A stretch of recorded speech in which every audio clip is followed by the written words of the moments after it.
السلام عليكم، أهلا وسهلا بكم بفيديو جديد ووصفة جديدة. اليوم إن شاء الله نسوي وياكم حلا كلش مشهور هاي الأيام، خاصة هسه بهاي الشتاء وطالع ترند. اسمه حلا الحطب. رغم هو يعني مو كلش جديد، وإنما يعني صار له كم سنة، بس هسه يلا اشتهر. هسه أول شي عندنا أكيد نحتاج بسكت. بهالوصفة نحتاج بسكت، هذا البسكت العادي، بسكت الشاي. أخذ من عنده باكيت، يعني تقريبا 200 غرام، وأطحنه بمحضرات الطعام، أو ممكن تطحنوه بالشاكوش مالت المطبخ. وهنا نحمس الحليب الباودر. اختاروا حليب يكون طعمه طيب ونوعيته زينة، لأن كلش يفرق بهاي الوصفة. وضروري تبقون تقلبون بيه، لأن بسرعة يحترق عندكم. احنا نريده ياخذ لون واحد، يعني كله ياخذ لون موحد، بحيث يكون قريب على لون البسكت.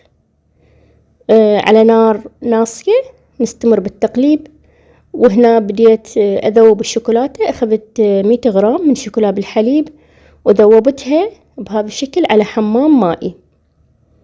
واللي ما يعرفون شنو حمام مائي، هو نجيب أي طاسة أو جدر بمي مغلي، ونخلي فوقه الشوكولاتة ونقلبها إلى أن تذوب، أو ممكن تذوبوا بالمايكروويف. وبعد ما جهزنا كل مكونات الوصفة، بدينا هنا نخلطهم. خلينا كوب من البسكت المطحون، كوب من الحليب المحموس، باكيت قشطة أو علبة قشطة تقريبا 100 غرام، ونص كوب من الحليب المكثف المحلى. بعدها نبدي نخلطهم ونعجنهم زين بإيدنا. هنا بديت أعجنهم حتى نحصل على عجينة متماسكة. وإذا كانت عندكم كلش لينة ممكن تخلون بعد من البسكت، أو إذا كانت عندكم يابسة ممكن تخلون شوية قشطة أو حليب مكثف. هنا صارت عندي العجينة بهذا الشكل. هذا هو شكلها. طبعا قسمتها 4 أقسام، أو ممكن تقسموهم 3، يعني حسب السماكة اللي تحبوها يطلع بها هذا الحلا. يعني ممكن الأصابع تسووها كلش رفيعة، أو تسووها ثخينة. أنا هنا سويتهم وسط بهذا الشكل. بديت أشكل الحلا أصابع، وبنفس الوقت أني خالة الشوكولاتة على الحمام المائي، يعني خليتها على المي الحار حتى تبقى محتفظة بذوبانها ما تتماسك. سويتهم هنا 4 أصابع، مو إلا يعني كلش يكونون بيرفكت ويكونون كلش نفس السماكة. بالعكس، كل ما تكون أشكالهم يعني مو منتظمة، يكونون قريبين من شكل الأغصان مالت الشجر. وهنا هاي شوكولاتتنا المذابة.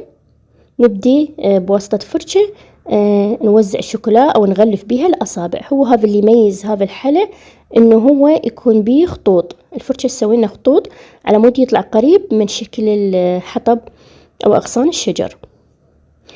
هنا نبدأ نغلفهم كلهم طبعا من كل الجهات. أنا أغلفهم أول شي من جهة، وبعدين أبدي أوزع الشوكولاتة عليهم من الجهة الثانية. طبعا ما يحتاجون ندخلهم للثلاجة، بس إذا كان الجو حار. بما أنه هسه الجو كلش بارد، فهي الشوكولا وإحنا نشتغل بيها تبدي تجمد. هاي هنا شوفوا من الجهة الثانية بديت أغلفها. لازم تشتغلون بسرعة، لأن الشوكولاتة ممكن تجمد عندكم بسرعة. أنا هنا وأنا أشتغل يمكن مرتين رجعت ذوبتها. وبعدها نبدي نقطع الحلا مالتنا قطع وسط. ممكن تكبرون أو تصغرون حسب الرغبة. شوفوا داخلها كلش حلو، وطبعا طلع طعمها يجنن، قريب على طعم التوفي. شايفين هذا الشوكولات اللي يكون بالتوفي؟ هو يعني كلش قريب عليه. جربوه وإن شاء الله يعجبكم، وألف عافية.